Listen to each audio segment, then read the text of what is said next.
Yo, c'est Nounours. Alors, je voulais vous parler un petit peu des crash bars qui sont proposés en option d'origine sur la moto et du sabot moteur. J'ai eu l'occasion de les tester ici à l'Alpe Aventure Moto Festival.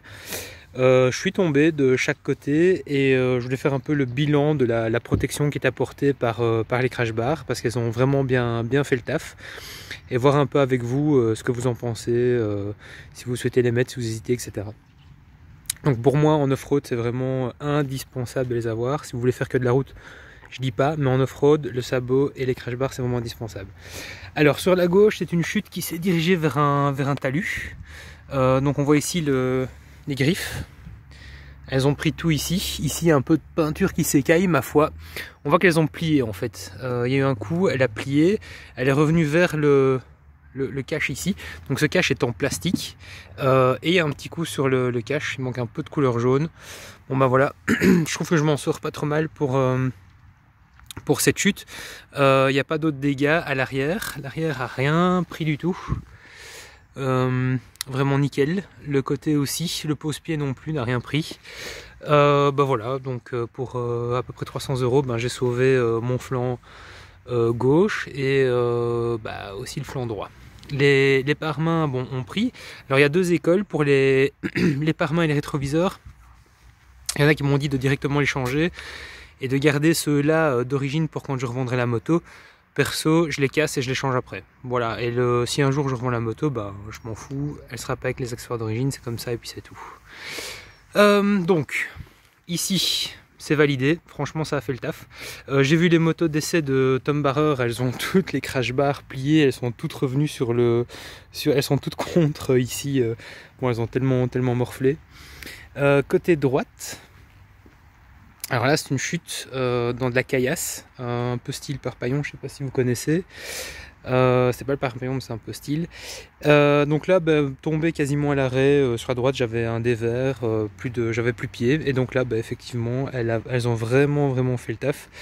Il n'y a aucun coup sur la carrosserie, ni sur le côté, ni sur le réservoir, sur aucun plastique. Côté droit il n'y a rien non plus.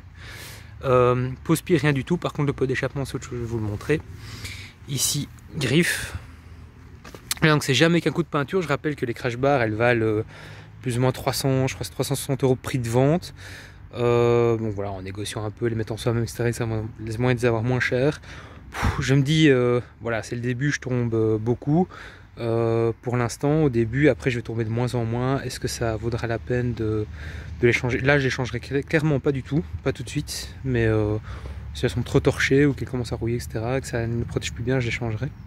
Mais là, vraiment absolument nécessaire et très efficace. Évidemment, il y a d'autres marques, hein. Il y a Motec qui commence à en proposer. Alors j'ai vu qu'elles étaient courtes, elles s'arrêtent ici. Et donc du coup, quid de ça.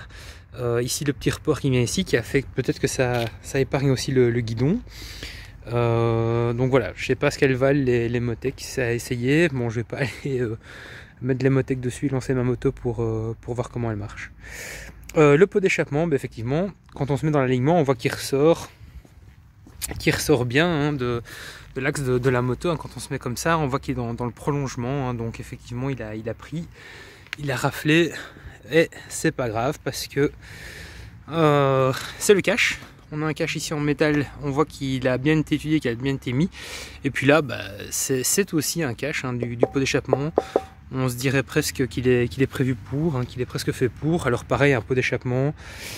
C'est bien pour ça que j'ai pas mis un Akrapovic ou quelque chose d'autre maintenant. Tout simplement, je savais bien que j'allais tomber et que j'aurais plutôt mal au cul si c'était quelque chose d'autre, d'une autre marque un peu plus cher. Au niveau du sabot moteur, alors il a ramassé de la caillasse, franchement, aucun coup. Il y a vraiment rien, il a pas plié, il tient super bien. En dessous, bon, je vais pas vous montrer, mais il y a 0 dégâts aussi. Pourtant, il a bien pris hein, des grosses caillasses. On lui reproche de ne pas protéger certaines parties comme les durites ici. Donc il pourrait revenir un peu plus comme ceci. C'est vrai, il pourrait. Bon, il y a d'autres sabots, d'autres marques qui, je pense, pourraient effectivement être un peu plus efficaces, à voir avec le poids et le prix, etc. Ou sinon, celui qui est un peu soudeur, il recoupe un morceau, il recolle. Hein. Il soude dessus. On va regarder l'autre côté. De l'autre côté par contre ça pose moins de soucis. On voit qu'on est bien protégé déjà ici.